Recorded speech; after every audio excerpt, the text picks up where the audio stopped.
And I say that to say, we all are faced, some people call it their midlife crisis, some people call it their Saturn return. We're all faced with certain times in our life where we're confronted with not only actions of our past and the way in which we behave, but also the energy in which we choose to exchange and entertain. And for me, when I was 21, 22, I wasn't where I'm at now, and I wasn't aware of certain things that I've been made to be aware of now in my development. And I only say that to say, God forbid you do something. I think what I was holding on to, and what I'm sure a lot of people hold on to, is how what you're doing may affect someone else. I really am not affected by the thoughts of external energy, but I had to confess and admit to myself that I do care about how people that I've been in long relationships with, or family members, I do have a high compassion body, and I'm very much an empath. So you start to think, do you feel? Are you a thinker? Are you a feeler? I can share certain stories with you to be like, okay, like today, for instance, there was this fly in my house. The fly story is going to make sense. There was this fly in my house. It's been in my house for like 3 days, and the first day I ignored it. The second day I was like, wow, this fly is still here. Like, word, what's up, fly? The third day, it started to annoy me because I was cooking. I remember I was making bacalao, and I was making some fish, and of course it's fish, and I don't make bacalao but like once every 3 months. And this fly was so irritating, and it was just still in my crib at 3 days later. And I said, wow, how much of my energy am I giving to this fly? Can I ignore it? Is it something that's really bothering me to the point of like no return, where the fly is becoming the fly and the bug in my mind, literally? So I started to use this and say, this is exactly a good point of reference. There's going to be thousands of flies in our lives. There's going to be so many energies and things that come into our lives to either remind us, to teach us something about ourselves. And if we are in a space where we're even willing to admit that everything is interconnected, what we eat is interconnected with how we feel. The thoughts we entertain is interconnected with our sense of worth and value. It really started to make me have to take accountability for a lot of different energy. And that's kind of what I want to talk about today, is accountability for one's actions, but also this whole energy of forgiveness and this whole energy of, being in the now. Meaning, so much of us hold on to things that hurt us. And this was something that I talked about a little while ago. But again, if I'm always speaking about the things that were hurtful, or the energy patterns in our lives that we've learned as children that sometimes carry into adulthood, because they always do. Our learned behaviorisms, the things is that even a word? Like, yeah, learned behavior. Like silence is a learned behavior. Patience is a learned behavior. Self-love is a learned behavior.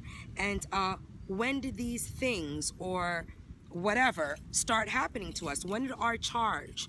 All of these different things. So what I wanted to do was kind of share with you guys a little bit of my notes as to where I'm at, because you don't want to always speak from a place of self, or a place of, at least I don't.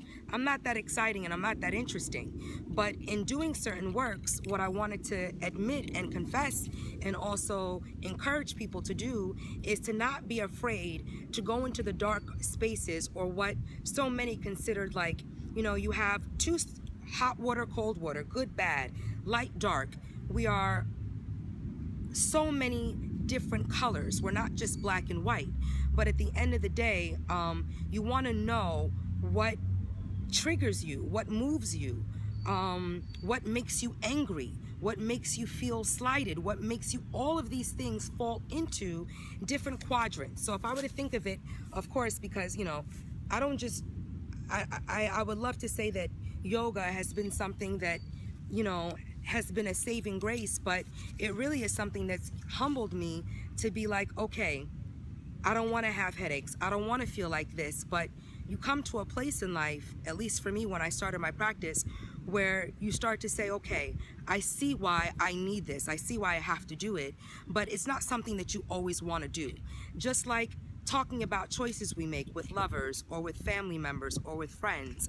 We don't always want to talk about where we were in the relationship to even allow such type of behavior, to allow such type of abuse. You know, we all come from different backgrounds, from different whatevers, but what I'm speaking about right now is specifically getting to know you and getting to know why.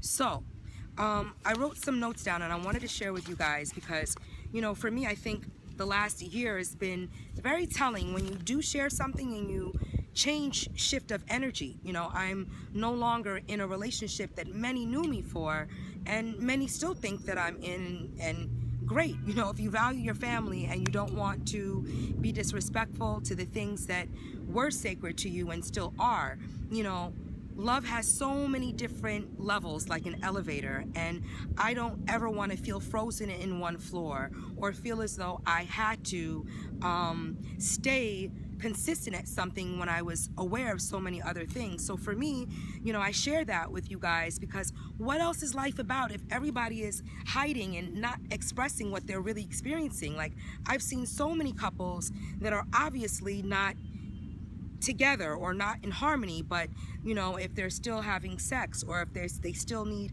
to send a message to the world that they're, you know, in the best, you know, how much of value and importance it is for what other people think. And one thing I was grateful to admit to myself is that, you know, all the things that have happened in my life and things that I'm sure has happened to other people, you know, we all have our own personal journeys, but where do we get caught in our own personal story? How do we use trauma or abuse to justify healing or to attract energy in our lives? Or are people doing that? And for me, I think that when I did make the decision to say, hey, this isn't feeling right. My dreams are telling me something different. I feel like something's coming in, so yeah, no. My dreams are telling me something different. You know, there's so much going on that if I ignore, I'm gonna not only ignore my higher self, but maybe there's a message behind this. And if I'm afraid to decode that message and to share it, how am I growing? How am I being of help? How am I healing? How am I not enabling? You understand? So when you get to that place, you're like, wow, but if I do this, that, and the third, all of this is gonna fall apart. Everybody's gonna this person's gonna be really hurt. And that took me a long time to contend with. You know, that is to say it took a long time. And for me, I didn't want to get frozen in it, and I didn't want to not move forward. So I addressed all that would be humiliating, would be something that other people might judge me for, would be inconsistent with what people saw me as. And these were the things that I call the life preserver. How are you going to preserve the best things in your life? Are certain situations that might not even be blaming or place blame or anything, are certain situations in your life feeling as though no matter how much you're moving forward, you're not seeing certain fruits of your labor. All of these little things, right? And I have shared so much, but what I also have witnessed is myself and what I'm saying and where I am. And I don't want to be in a space where I'm using certain traumatic events that I've already addressed in order to move forward in this space of healing. So when that's the goal, to heal, to share, to be able to find contentment that is not outsourced all the time, to find a medium of balance that does not require babysitting penis or being afraid of what someone else might attract, or, you know, micromanaging someone else's energy. And this all goes to say we all have done it. I've done it. It's happened a couple times when you're like, whoa, you know, what happened with so-and-so? Are you still... Regardless to who or what, it's to identify and create a sacred space for yourself in which you can exist in grace, and in which that can be the springboard for how you make decisions and for how you interact with people, so that you don't find yourself gripping or holding on or trying to control something that is not in your grips, that is not in your control. That's love, that's finance, all of these things. Yes, you can, you know, have a job and make money, but are you diminishing your grace and your sense of worth for the paycheck? Are you betraying certain things that you hold dear to yourself and that you believe in? Are you betraying that for the greater good of, you know, playing the role or looking the part? So what I wanted to show today, and I'm doing this in a way where I'm said, how do you create something outside of yourself so that people can visually see that I've had to literally do this in order to figure out how to be of service in a way where, yes, we can listen to all the details of all of the things that have been traumatic from, you know, growing up to, I can talk about how I lost my mom, how I inherited money, how the money was stolen, how this person threatened to do all of these things, but it's pulling you back and pulling you back when you just want to move forward. And that's the Ouroboros. That's the snake eating its tail. It's like I am having the same experiences with different people. You know, in New York, for me, I love what, you know, my son's father, what Asir does, but I had to be honest that what he does was attracting energy that I did not want in my life. It was attracting jealousy and envy and anger and so much frustration. And I was witnessing people literally having mental breakdowns, but nowhere and know how to communicate this. And then, God forbid, if you know, look like, or you have a relate, you're in love, it's like, my God, that's, or you look like, again, you might not even be in these places, but if you're radiating an energy that other people might misconstrue or want to see as this, that, and the third, you've got to take a little responsibility and say, I need to be around those that aren't just judging what they think that they are seeing, but I'm also accountable. You know, taking accountability for things is huge, and it's difficult to do because we usually stay fixed and locked in the placing blame or saying, well, this happened to me and this person did this, so now I've got to be like that.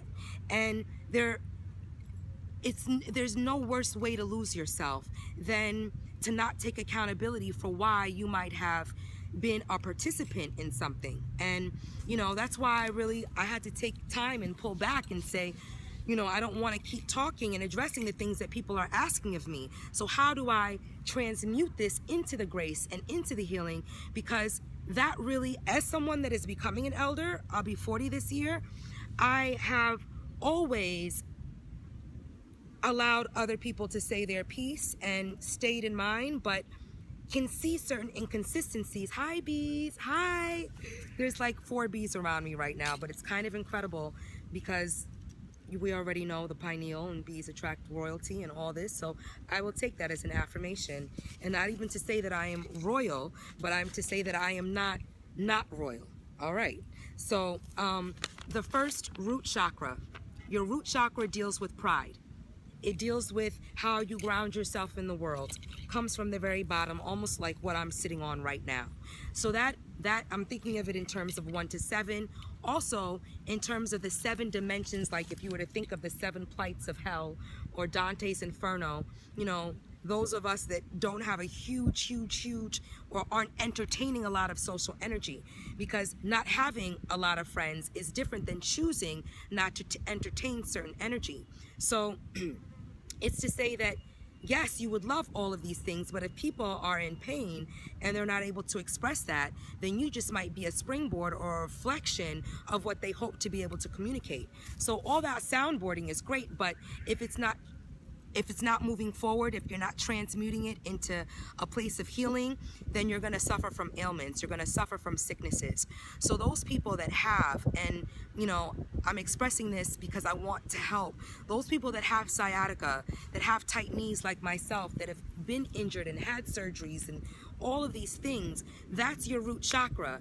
That is how you identify with the world. That's also what gives you your sense of security, in a sense. So I wanted to talk about that because if you feel that root chakra, which has to deal with pride, it has to deal with how you relate to the world and how you feel. If you ever feel offended or you've been humiliated, you know, this person humiliated me, oh my God, I was in an abusive, and how dare, all of these things, if you feel slighted or humiliated, write down what you feel humiliated by. What has humiliated you? What are you afraid of being humiliated by? And this is for those that have sciatica, that have a lot of lower back pain, that literally like their lower back is always on fire, or their legs, they have tightness in their legs and all these things. So I had to admit what was humiliating in my life. What do I feel slighted by? So you write that thing out, you pray, and in doing that, you're actually centering and grounding yourself and saying, I can admit this. I'm admitting this about myself. And you think about that, right? So that's the first. And those are scars that can injure for a long time. Being humiliated, a lot of people won't even admit that they might like somebody. A lot of people won't admit that they might be dreaming about something, or might be thinking about something while they're doing something else. Like, you never, as a woman, at least for me, I've never wanted to be in a space where I was thinking about something but entertaining something else. So I've never done that, and it's not something that I have to do in order to learn that it's not my language, it's not for me. And that doesn't slight those that may have had to learn. It's like being raised. My mom used to say to me, you not only wear your heart on your sleeve, but you have to figure out a way to not be so affected. So what are you gonna do? For example, I used to take the train with her all the time, and I would cry every time I saw a homeless person. And that's no bueno. It's not to say that, oh, okay, you don't think, but I would cry and be affected. And my mother was like, either you're gonna start a movement for homeless people, give donations, clothes. You cannot allow this to affect you like this, Celina. And I think that said so much to me at that age, because it was like, word, I don't want to live like this. I don't want to be affected like this, but I have to admit that I am in order to figure out how not to be, right? So that's huge. You want to admit those things in your life and not be afraid to sometimes take the plunge. We all have done it, and a lot of people don't, but humiliation's huge. So definitely deal with that in your life and think about what you might be humiliated or afraid to be embarrassed with, right? So then the second chakra, it deals with finance. Second root chakra deals with money, finance, what you're not getting enough of. What you might, again, feel like you're not receiving for what you're putting out. And that can transmute into anger, into resentment and bitterness, and that can cause a whole lot of headaches, that can cause a whole lot of depression, that can cause a whole lot of stomach problems, problems using the bathroom, what's that thing, acid reflux, where you literally, the ulcers, you understand, all of these little things. And I want to talk about that because a lot of people function from a place of greed and from a place of not feeling like it's enough. You can be greedy with dick. You can be greedy with food. You can be greedy with money. You can be greedy with friends. It's not just one thing. You can exist from a place of feeling as though you don't have enough. And some of us that have grown up in poverty or felt like we didn't have enough food or always had to share, we might have some issues with greed, and we might feel like there's just not enough. It's like this void. You might meet certain people that no matter what they do, it doesn't fill that void, because no matter how many things, and I'm sure people learn this the older they get, that you acquire, those things come with a psychic responsibility and a psychic weight. So for me, when I'm like, wow, I'm 100 pounds, but I feel so heavy, ding, ding, ding, what's going on that's making you feel this weight? What's happening, mommy, when you are so a butterfly? Why do you feel like your wings have been clipped? You can't blame that on anybody. What are you entertaining? What are you doing or not doing? What's happening? And I think for me, because there wasn't a huge support and all these other excuses, I just burrowed forward, continued the fight, helping others, but not feeling as though anything was being filled in the pot that I kept pouring out. So all that's to say, I made a change. I said, I might be by myself and I really don't have much, but what are you afraid of? Are you afraid to be alone? Are you afraid to wake up by yourself? Are you afraid after all? So no, I'm not afraid of all these things. I can do this. Doing it for 3 years has taught to me that I can be consistent at something that's different than what I've been used to.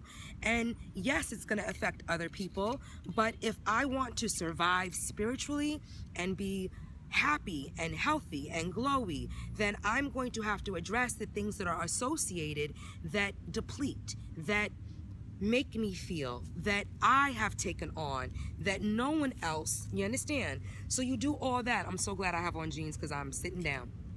But you do that as well, and you write it out. You write out what am I most insecure about losing? You know, mine was since I lost, becoming the great mother at 19, knowing that I didn't have anybody to take care of me other than myself. Being thrusted into the darkness after I lived in the light for so long with my mom, meaning that self-care, that love, that juice, that food. Now that was ripped off. Where am I getting that nourishment? Where am I getting that sense of love? Where am I getting that sense of protection? I didn't even know that my mom represented all that for me until she was literally taken, until she was, and again, I say taken because, or being over anesthetized and falling into a brain coma, it still was her contract to go. So however I want to rationalize and talk about it, that's another thing. The mind, and I'm not going to jump, but you have to also know that and maybe this is why I was born a Virgo, you ask yourself these questions, why this, why that, why did I have maybe these things happen in order for me to find a little meat and potatoes outside of the physical, to find a little bit of sense of worth without having to rely on money you understand? So sometimes the Creator puts us or blesses us and gives us certain situations in order for us to transmute it. And if we can do so, then we can be of service to help others how to do the same. So, don't ever think of it as a curse if you're born with dark, beautiful brown skin. It does come with a responsibility. You do have to deflect a lot of annoyance. You do have to figure out not to take things personally. And we figure that out so early that other things start happening. And some people don't. I had to, being a highly melanated woman, I had to figure out why I wasn't getting, why I would be ignored, why people always wanted me to be this mousy little, and it's like, well, that's great, but who am I? And am I gonna blame the rest of the world and all the inhabitants in it on me not figuring out a space of grace and figuring out how to ignore all of this? Maybe my haters are here to make me greater. Haters make me greater. Haters make me greater. So the point is, root chakra, backaches, all of that. Find out where you're greedy. And it's okay because we are humans and we go through all of this emotion stuff. And that's the thing, to figure out how to balance the emotional body so that we can find a medium of balance and exist not only from this physical realm, but say, hey, there's gotta be a reason why. And it might be for me not to figure it out. That's another thing. Knowledge can open so many portals in one's minds, but I've also watched it drive people crazy, insane. Because once you know this, now you feel what? Justified? What, owed something? Well, you better take a back seat because that's not the way it works here. So, thinking about that, the same thing, your third chakra. Third chakra has to deal with entitlement, your sex organs, all of that. Becoming bitter, your solar plexus, self-esteem. What do you feel is owed to you? Oh, well, I've only been with 2 men. I've only had 2 lovers. So, the permission slip for me to express. Yes, that's great, good and well, all of that. But that doesn't mean that the person that you think that you might, or that you think about, or that should be with you. It doesn't mean that, you're going to be rewarded in life because, you didn't lie about fucking. You weren't dishonest about who you were with.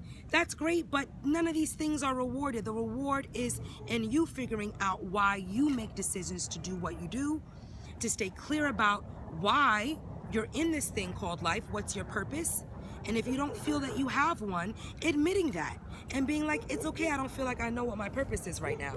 But in admitting that, that's when you humble yourself to the opening of being directed towards your purpose. And not anybody else's, not anything else, but just yours. And that's something that I had to really humble myself to because with all this social media, when I graduated college in '99, there was no Instagram, there was none of this. So I wasn't raised in a social media society. Being thrusted into it now, I had to humble myself and say, wow, the things that, again, entitlement, becoming bitter, there is a bee right on my camera and it is so beautiful. Anyway, entitlement and becoming bitter. What do you feel you missed out on? What do you feel you're owed? Oh, I didn't have a childhood. Oh, my mother. And I can do that all day, but is that helping me? Is that going to help anybody else? I'm witnessing people, talk about the same traumatic events. Do I do this? Am I falling into this pattern behavior? How much do we make excuses as this should have been owed to me. It wasn't my time. All of these things.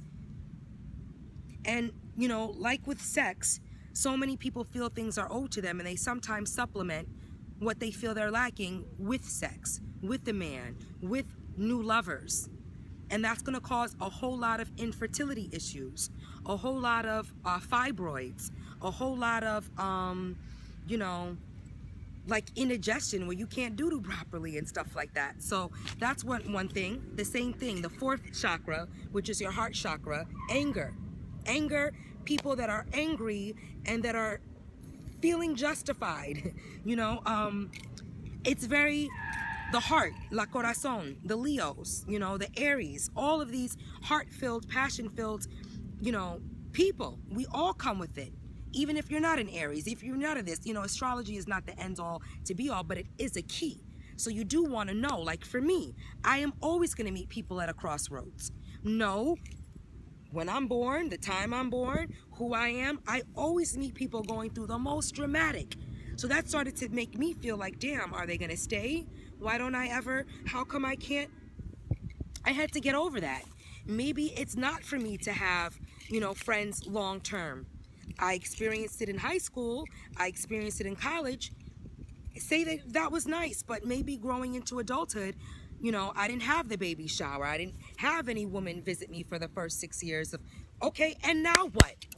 You understand? So I said this and admitted this to myself that that hurt. That hurt. That made me angry. I've helped so many women deliver their babies and have been girlfriends. I've never slept with another woman's man. I've never, what the hell? I'm having a baby and now nobody is here. There's no baby shower. My mother's dead. Like, that's not fair. And I was angry because for the first 5 years, even to now, I'm going to slide that up. Even to now, for years, have this beautiful baby growing up with a big family that at least gave me the illusion that they were invested in, that they were happy and all. That meant a lot to me. It felt good to be able to celebrate with your cousins. All of these emotional things, right? So that's something I had to admit, and I watched myself.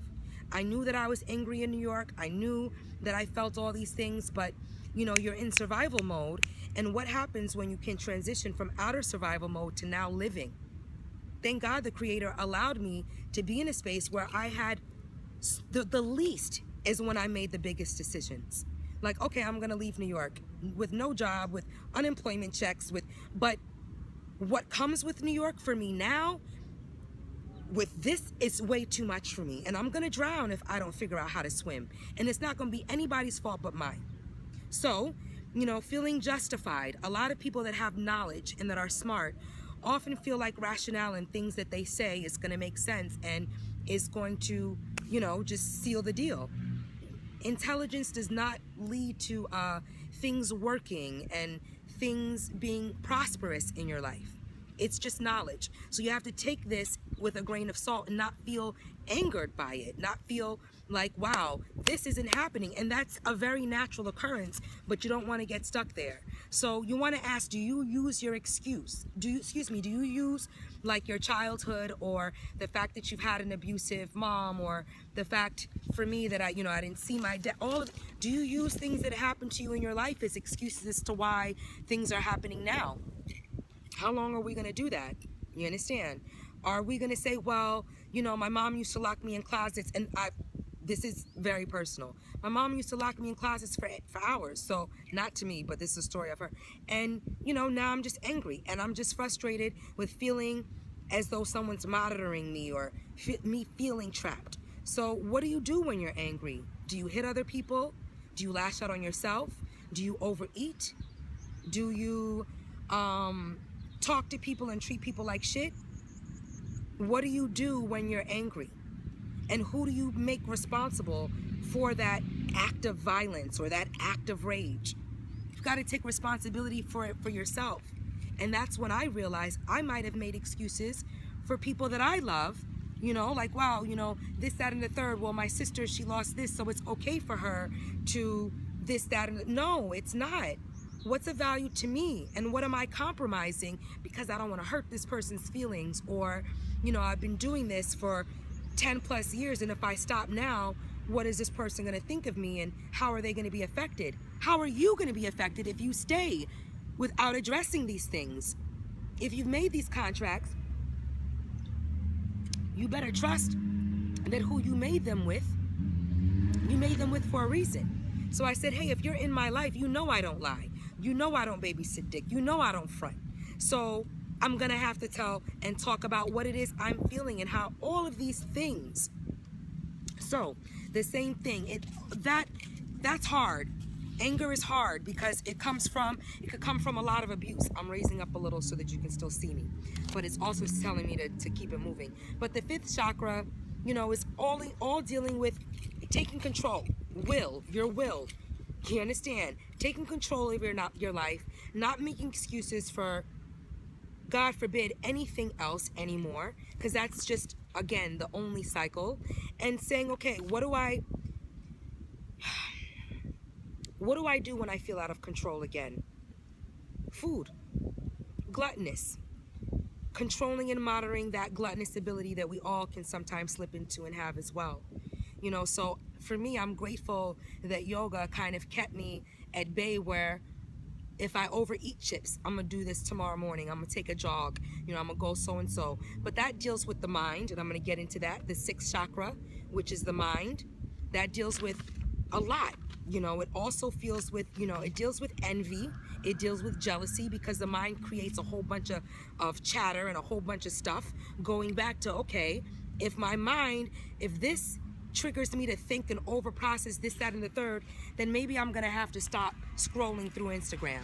Maybe I'm gonna have to stop scrolling through, you know, so-and-so. Oh, well, but then my friends won't think that I like them, and then people won't think that I'm interested in what they're doing. No, the people that are interested in we have a relationship, messaging a little bit more than just likes on a photo. You make that you want to be important in your life. I always say that. You just do. So, you know, that glutton is difficult because it has to deal with controlling of your will. And a lot of people find that to be difficult. So you got to admit to yourself, what do you do when you feel out of control? You know, how do you fill yourself? Again, and this can deal with a lot of people with a lot of, you know, throat chakra energy problems, not eating the right food, knowing that you're allergic to stuff but still doing it, all these type of things. So the last, you know, the sixth, we went through envy. You know, I had to think this because I was like, oh, I've never been jealous of anybody. Jealousy and envy, you know, it's a very interesting relationship. But the reason why I speak about that is to say, you want to ask yourself and be honest with yourself about things that you feel slighted of. So for me, social media definitely did that a little, because I was like, oh wow, well, I've been teaching. Who cares? Who cares? Move on. None of these things mean that, you know, it's like, this is where the grace comes in and the prayer comes in. It's just not your time. Being humble to know maybe that's not where success, or where all these things, what is success to you? Do you need success through numbers? Do you need success through outside validation? Is this a conversation that you can have with yourself without, you know, being angry? Can you say, wow, what am I not focusing on enough that I feel like this is sliding me, or this is something that, you understand? And this is very important, because that again deals with balancing. If your mind is off and you are constantly processing thoughts that are not in a prosperous, harmonious kind of like good way, then you're not going to be able to create. You're not going to be able to sit down and do stuff. So for me, I like taking time to allow all this that I just shared to kind of matriculate in my life and mean something to me before I can even express it, meaning that I've had to live with it for like a year before I come on and express what it is that I've made true to me. I can't front. I saw stuff a couple years ago and I was like, wow, I'm really still angry. Well, why? And that's when I was like, I've got to work harder, not more, but harder, meaning deeper. I had to go deeper within myself and admit why I might have, you know, entertained certain stuff or been around certain people that I knew was like, wow, this person, you know, they're trying. But no, if you see certain energy, and even if the person comes in a new light and a new whatever, but it's so cyclical, indicative of other energy that you've had in your life, that's a quantum redundancy. It's the same energy through a different person. And some people, you know, it's difficult because it's hard to come to a place where you're like, it's okay for me to be by myself. It's okay for me, like, you know how people like curse you or like, oh, well, if you leave that man, you ain't never gonna upgrade, you ain't never gonna get, that's fine. Okay.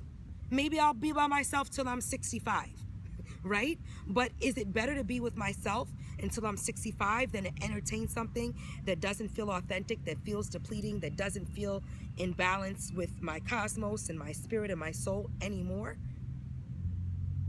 You got to ask yourself things. This can be with your sister, your brother, people in your family, your extended family, cousins. You know, you have to ask yourself where you are in it, because all of these ailments and sicknesses and things that I'm witnessing people going through, you know, it's a lot. And nobody should feel alone. Nobody should. And I've been in situations where I felt literally like no one would relate. And I had to divorce myself from everything that I love in order to be. Sometimes that's necessary, because then you can kind of see what energy and who's really who in your life. You know, you stop giving somebody something that they are used to you giving them. You bring out the true nature in them. You know, some people just feel naturally rewarded in things. Are you one of those people that just feel naturally entitled and rewarded and like, you should? If it deals with something else, then you're outsourcing it, and it's no bueno. Because eventually you're gonna get slapped. And you know, I don't want any of my peoples to go through the cancer and go through all of these things. And I'm not saying that I'm, you know, that this is never a possibility and all these things. We all go through our trials and tribulations. You understand? But if I'm aware that this is a battery, and that this is way bigger than this physical reality, and I have a soul's purpose, then I have to always just humble myself and come back to that space of grace. Praying and grace and bathing in water, in warm water, it does so much for our souls. So I want to remind women and remind people that if you are feeling like this and you are sick and you do have issues, we all have been there, but you are not alone. Even if you are by yourself, you are not alone in the cosmos, in the universe. Your ancestors are always here. I have to remind myself every day that the dynamic that I thought I would have had more children. I wish that it didn't happen this lifetime, but what is happening? What can I do now? You understand? And I want people to be healthy and to radiate and not feel like they've got to be pressured or feel imprisoned to relationships and to love and to whatever contracts we might have made. You can make them, but you can also declare and break them. And breaking something doesn't mean that nothing else will grow, but don't ever let anything make you feel cursed or make you feel like, you know, well, if this happened, this is always going to be what it is. You understand? Some people that are extremely wealthy don't have much at all. And some people that are impoverished are extremely wealthy. So, you know, it's just to find the medium of balance and to know that, you know, you always got to check it. It's never like, it's always like, boop, boop, boop, boop, boop, boop, boop, boop, boop, boop. And the breath and the prayer creates the, and it allows all of it to come through. And it just starts to flow. And you're like, oh shit. And it starts to flow. Whether you cry every night, that's just crying at night.